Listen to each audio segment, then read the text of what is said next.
So look, whoever you are seeing this video, maybe Mumkey Jones himself is sitting around, listening to this.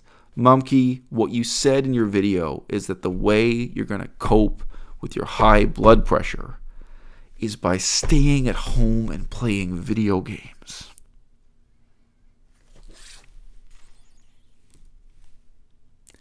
That's what got you into this situation. The internet is full of people telling you to do things that are hard and making them look easy. Having a healthy diet is hard, especially if you're not used to it. If you're accustomed to eating Doritos and playing video games, that's a really hard transition to make.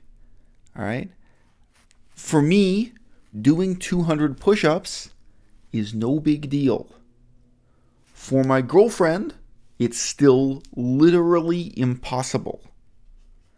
And I have seen my girlfriend go from not being able to lift a 10-pound barbell to gradually building up her strength at the gym to what I could boast as being normal human levels.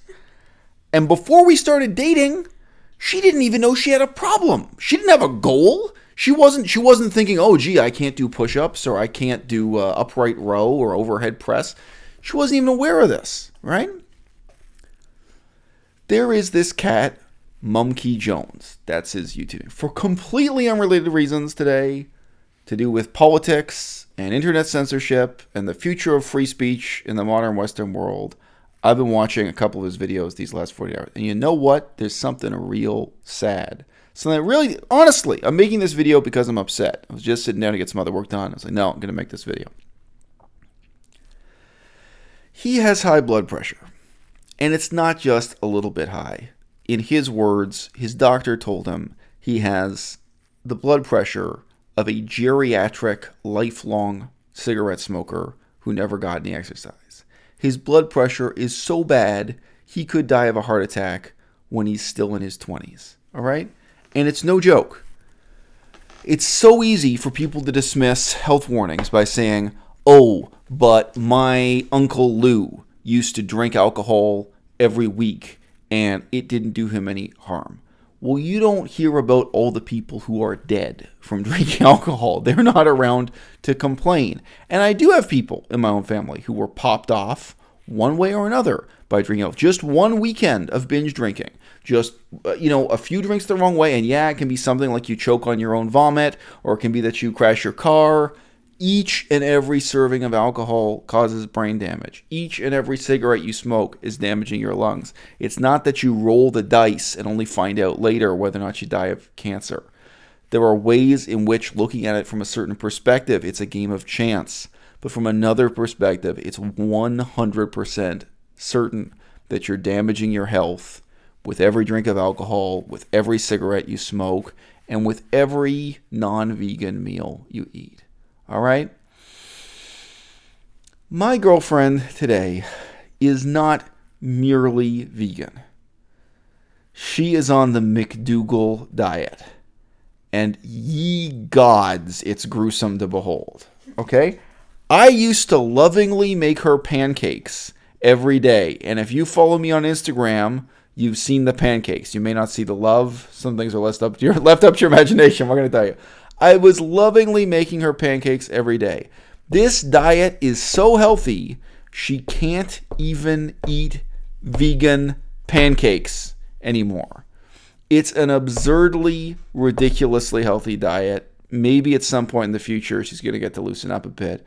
But she's trying to cure or manage a bunch of health problems that caught up with her and really brought her life to a standstill in many ways. She's talked about that on her channel. Whatever, okay?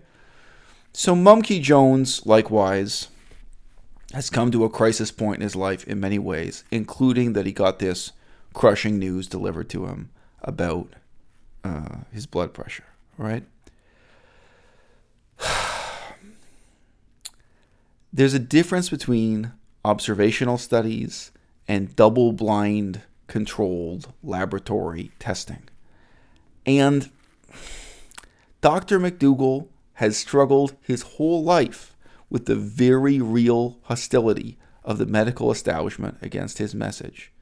And his message is, if you're on a strict vegan diet, not just any vegan diet, but his specific, ludicrously healthy, starch-based vegan diet. So no chocolate bars. Chocolate bars can be vegan. No high-fat foods at all, basically. It's ridiculous. It's ridiculous, but it gets results. If you get on his diet, which he's done in controlled conditions, he has people come on these retreats. It's not quite locking them in a laboratory, but he's got these patients in a situation where they can't just run down the hallway and buy a chocolate bar when they want one or something. The people suffering from high blood pressure, their blood pressure drops so calamitously, so rapidly, that he takes them off their blood pressure medication at the start of the trial. And every so often, the patients object. They say, no, look, I'm under doctor's orders. I have to take this blood pressure medication every day. And he says to them, okay, look, I've now done this hundreds of times before. He's done it. He has a track record. These studies keep piling up. So, okay, so I've done this hundreds of times before. If you want to continue taking your medication for high blood pressure while you try this strict vegan diet, I have to keep you under observation, because the combined effect of the diet and the blood pressure lowering medication is so intense that you're going to be wiped out. You're basically going to pass out, right? I wish I could tell you this health-based argument is a solid moral argument for people to become 100% vegan, but it's not. I was living in a school in China. I was a student in a school in China with a guy who was ex-military. He was the world's most stereotypical American ex-military man. Short dude, huge shoulders, probably using steroids. If not using steroids, he was definitely on testosterone and some other performance-enhancing drugs. He worked out at the same gym I worked out. And he was on blood pressure medication every day. His diet in the United States of America consisted of whiskey and beer and hamburgers and French fries. I saw him at the gym every day, and I saw him eating about 2 meals a day, every day, because we were studying at the same school and we were both studying hard. You might think this guy was my best friend. No, we didn't get along that well. It's all right. And he had this same effect. His blood pressure dropped so rapidly that he was hospitalized. And he wasn't on the McDougall diet. He wasn't even on a vegan diet. He just made the transition from the standard American diet to the standard Chinese diet. And on the standard Chinese diet, he was eating dead animals 3 meals a day every day, including breakfast.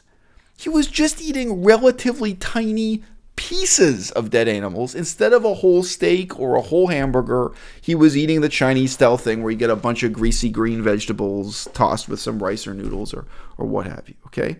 So these outcomes are real. You can look into it for yourself to what extent the scientific evidence now proves it, and to what extent it's just quote-unquote observational data or anecdotal data. My conclusion when I looked it up is that it is now scientifically proven that a vegan diet will prevent your blood pressure from getting worse, but there is no hard and fast rule proving that a vegan diet will make your blood pressure better. And I think the solution to that riddle is that not all vegan diets are equal. Dr. McDougall's diet is an extraordinarily strict, extraordinarily healthy vegan diet, and it's not comparable to my vegan diet or what you might call the average American vegan diet. So this shows up consistently in his laboratory tests, where he's forcing people to live on sweet potatoes and vegetables and basically 0 oil, 0 nuts, 0 chocolate, and you don't get those dramatic results in the real world. All right? So why am I making this video? Is it to save somebody's life? Is it to help Mumkey Jones avoid having a heart attack in his 20s? The moral of the story is that, this news is out there for anyone who's willing to listen to it. The problem is our willingness to learn new things as adults. And, I know a really funny contrasting example of this. Just somebody I met on the internet. And I'm going to say this. She looks healthy. She looks good. Looking at her, you'd never think she just got discharged from a hospital ward. Young woman who's talking to on the internet. She was vegetarian from birth. And I started telling the story to my girlfriend. And at that point in the story, she said, oh, wow, I'm so jealous. Like, she wishes, my girlfriend also wishes she was vegetarian from birth. And it's like, wait for the next part of the story. Vegetarian from birth starts getting hospitalized with serious, serious medical complications caused by cholesterol at age 12, 13, and 14.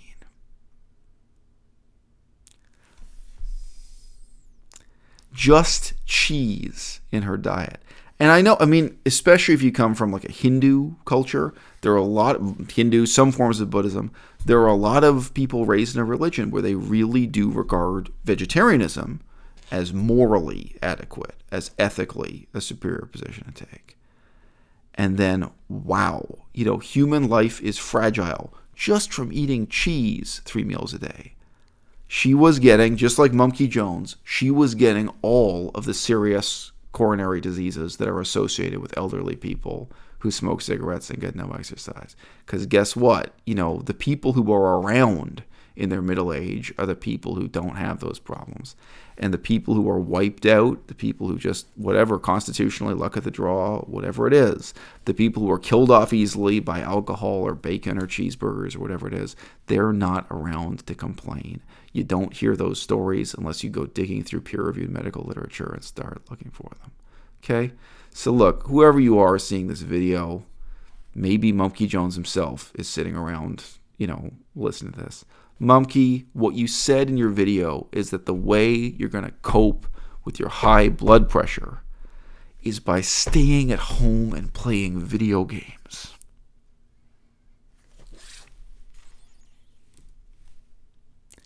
That's what got you into this situation. That is not what's going to get you out. I know you think that you can lower your blood pressure by being comfortable. And what I'm saying to you here is, if you want to be healthy, especially if it's not habitual for you yet, if you're not used to doing it yet, you're going to have to get really, really uncomfortable.